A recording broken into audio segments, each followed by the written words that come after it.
Hi, it's Mark, producer of the Pawlik Automotive show and podcast. How are you doing, Bernie? Doing very well, Mark.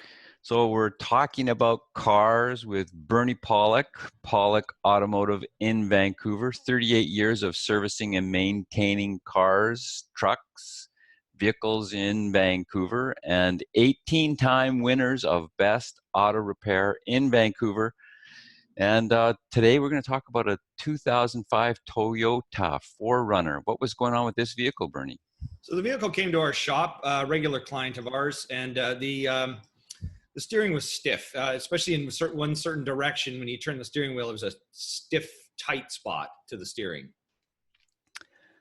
And okay, what did you find was going on? So what we found, we did an inspection on the steering suspension system. What we found is the universal joint, the U-joint at the end of the steering column down to the steering rack and pinion was worn out. Basically, it just seized in one direction, and that was causing the issue. Basically, what happened, the U-joint allows a twisting motion to occur, and when it's seized in one direction, it just becomes very stiff to turn the wheel in that one area. So why do you need a U-joint in the steering column? Well, I'll just talk a little history on steering column. So in the olden days, when cars were, well, even up into probably like the 1950s and 60s, the steering column was just pretty much a straight, long shaft. And it would run from the steering wheel down to the steering box. And actually, here's a scary thought. I mean, the steering columns used to actually be just a big, huge steel rod. And you can imagine what happens when you get in a head-on collision and that front of the vehicle gets pushed back a foot or two. Basically that steering column just got shoved right into your chest, and a lot of people died from that. So one of the first things, one of the sort of safety things, well, I say first things, I mean, they didn't really do it probably till the 50s or 60s for sure. It was mandatory to have a collapsible steering column, so the shaft would actually compress. The steering column would actually be like an accordion type thing where it would actually fold on impact. So that's a good feature for staying alive in a collision. But anyways, the universal joint, it sort of came after that when steering columns, the vehicles started getting shorter, not such long hoods. They would perhaps go, hey, let's put the steering box or the steering rack and pinion further back in the vehicle. And so the universal joint allowed the shaft to make go straight and then downward, and that allowed the flexibility in the steering column. Okay, so back to the worn U-joint in this truck. What would cause that to happen? What would cause it to just wear on one side? Well, what happens, this one here wore from rust corrosion.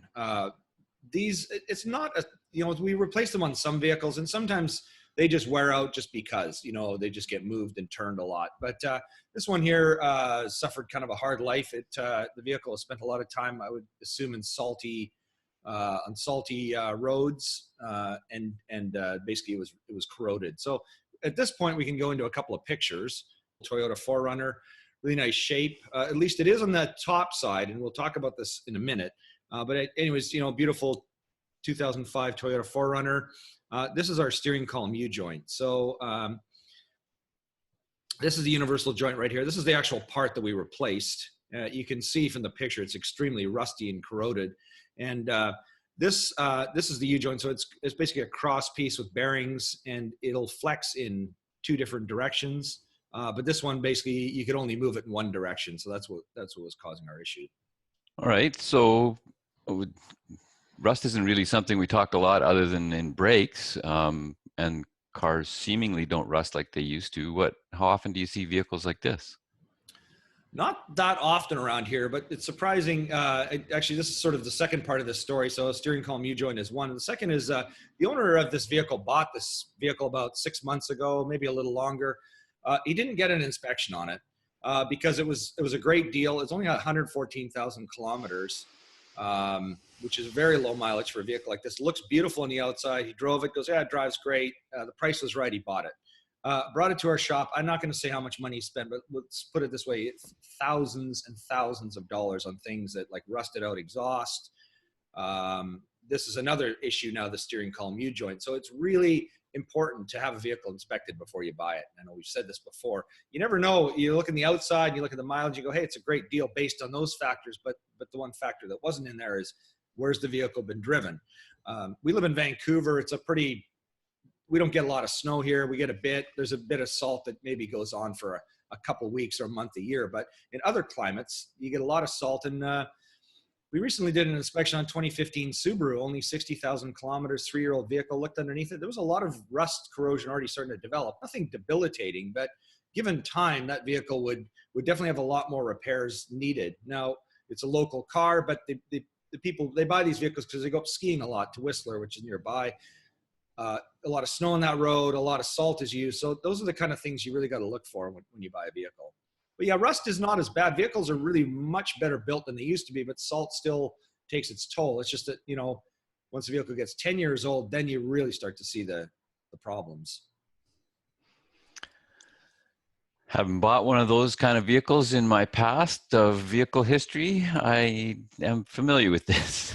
Me too. Sad tale. Yeah, me too. And I've bought vehicles like that too. And it's like it just it reinforced my conviction. Have it inspected. Really take a second look at it. Don't get too attached to anything just because the price is right or you like the vehicle. You got to look for the right one. Otherwise, you're going to end up paying a lot of money to get it set straight later. So any final thoughts on this repair in Toyota 4Runners? Well, just final thoughts, pre-purchase inspection whenever you buy a used vehicle. Don't just assume the deal's great. Really have it looked at. And 4Runners, I mean, they're great vehicles. I mean, besides the issues with this thing, I mean, it's still an incredibly reliable vehicle, really nice driving. I mean, definitely probably the best SUV of its type on the road. So there you go. If you're looking for service and you're in Vancouver, the guys to call are Pawlik Automotive. You can reach them at 604-327-7112 to book your appointment, or check out our blog at pawlikautomotive.com. Hundreds of videos on there and articles, as well as our YouTube channel. And as you're probably enjoying this, on iTunes. Welcome to iTunes for the podcast of Pawlik Automotive. Thanks, Bernie. Thanks, Mark.